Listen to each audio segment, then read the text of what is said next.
Welcome back to Autism at Home, brought to you by us at Early Autism Project Malaysia through our non-profit initiative, the Hope Project. My name is Emma Sajida, and it's so nice to see you again. I'm here today with Tiffany Low, one of our senior supervisors at EAP. We are now in the final lesson on preschool games. In this lesson, you will be guided to teach your child to play the game of charades. There are different ways to play this game, from very simple to more complicated depending on the abilities of the players. Let's charade away! Before that, it is important to understand some of the potential areas of challenge in this game so that we can later on determine the specific areas to break down and teach your child. First is understanding the writing on the piece of paper to act out. Then there's the whole part of actually acting it out, like what and how exactly to do so. Thirdly, understanding how to win the game. Is it played individually or in a group? Because whichever it is has a completely different set of rules. That's just a summary. So how can this game be played? The very basic version of this game starts with a player picking out a piece of paper from a bowl, pre-written with a title or an object. Then, using only hand gestures and body movements, the player acts out the word for the other players to guess. When the word is guessed correctly, the round ends and the next player starts the next round in the same way. An additional rule to the game would be to add in a time limit to the acting part. And another is to add in a point system, which could lead to the players potentially becoming competitive. If the game is played by a big group of players, they are divided into two groups before they compete with each other for points and eventually win the game. Okay, so now we need to assess if your child has the prerequisite skills to successfully learn to play this game. We hope that you have written the basic foundational skills on your notes because they are on the list, including receptive and expressive language, turn-taking, eye contact, social referencing. Reading abilities would be a bonus skill in this game, not to mention some basic yet beneficial social skills like flexibility, specifically in coping with changes, rejections, and ultimately with losing. Now, some important tips that were discussed for teaching any preschool game. And now we hope you have penned down key ABA strategies of breaking skills down, pairing learning with reinforcement, and providing sufficient practices. Then always ensure that you have all the relevant materials ready, which includes visuals like a social story, and rule cards with or without token boards would be essential. Video models would be a great teaching tool as well. These materials can be found on our website at www.autismathome.co. Some additional tips could include teaching your child some of the common hand signals used in this game by most people. First is to communicate the number of words. So for 3 blind mice, the player can show up 3 fingers at the start of the round to tell the other players the number of words written on the paper. Then it would also be helpful for them to communicate the length of the word. This can be done by spreading the thumb and the forefinger to communicate short words and stretching out both arms to communicate long words. You can also make up your own common hand signals to use in your games. If your child's receptive and expressive language is developing, consider simplifying the items in the charade card, like objects, animals, food, verbs, and most of which would have been taught through our Unit 17 on Building Language Part 1. And consider using picture and text combination on the charade cards instead of just text. Some of the other common categories in the charade cards include movie titles, movie characters, and song titles. So the basic roles involved in this game are the actor and the players.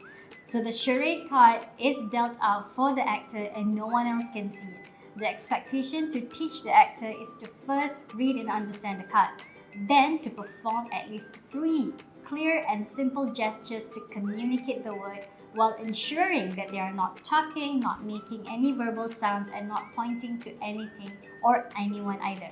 The more actions they can act out, the better. And if they are playing in groups, more relevant actions can help their team score a point. Then there are the players whose main role is simply to guess. Sometimes the take turns rule is enforced, but it will be very difficult to get all the children involved to follow this rule consistently throughout the game. So you may find them shouting their answers to gain a point. In this game, we typically teach our children to play as the player First, to guess the items. The main expectations are pretty straightforward. Sit nicely, raise hand and answer, and take turns. For the latter, only if this is applicable. Because the last thing we want our children to do is to get upset by trying their best to take turns to guess, but all the other children are not, hence making him lose the game repeatedly. Let's do a short pop quiz here. Your child is playing charades with 5 other children, so they split into 2 teams and both are pretty competitive. You find that your child can play well, but gets upset when his team can't make an accurate guess before the timer goes off, indicating the end of time to guess. But he tolerates well when this happens to the other team. And due to this, sometimes your child starts refusing to join this game. Which area of flexibility does your child need to learn to be able to be more successful playing this game? Coping with changes, coping with transitions, coping with rejections, coping with failures. The answer to this question is D. Perhaps your child has that need to always win competitions and is unable to tolerate losing either when playing individually or in a group. We suggest working on his general flexibility first, specifically in coping with failures. In terms of mastery criteria, you can do a straightforward 3 times 100% MT1 for correct guesses first, then perhaps do a 3 times 100% Gen 1 for generalization level 1, which mainly means getting the guesses correct in a generalized setting. Then do a 3 times 100% MT2 for incorrect guesses through more difficult items on the charades card. The main goal is to get them used to getting wrong responses. Then do a 3 times 100% RR random rotation for both right and wrong guesses before a 3 times 100% generalized 2 step through generalization with adults for incorrect guesses. Finally, you can do the final gen step in group activities with other children. Always start by playing with one other adult first before increasing the number of adults in the game, then other children one at a time.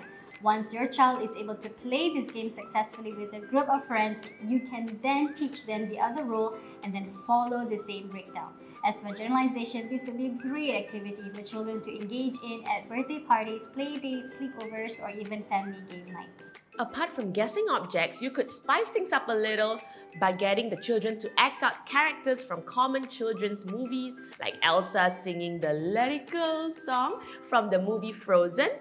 The important tip here is to ensure the charades cards include the famous movies and characters that your child is familiar with. And finally, it is your turn. Check your child's current skill set as well as overall flexibility to play charades. Plan the breakdown for this game, more specifically determining the mastery criteria. Prepare all the learning materials and begin teaching. Well, that's it for this final lesson on preschool games ending with charades. We really hope these lessons have been helpful to you, your child and your family, and please do comment below if you've been able to follow along and it's been successful. Please do share with us your experience and also your feedback. We would love to hear them from you. Autism at Home is brought to you by the Hope Project, which is the non-profit arm of Early Autism Project Malaysia. All the content development, our clinical expertise, and time is completely borne by EAP Malaysia, and the production of these videos so far are funded solely through donations and fundraising. If you found these resources helpful and would like to contribute in some way, please do pledge a donation at autismmalaysia.com/thehopeproject. Thank you for your support, and with the amount of interest we have received online, we have actually started providing online services and currently working with clients in other states of Malaysia, Singapore, New Zealand, Philippines, Switzerland, Indonesia, China and Brunei as well. So do scan this QR code and get in touch with us if you want to find out more. If you haven't already, do check out our free online resource platform, Autism at Home, which has all the corresponding articles and downloadables for you. And don't forget to subscribe to our YouTube channel. Follow us on our Instagram and Facebook pages to stay updated. Thank you for watching, and we will see you soon.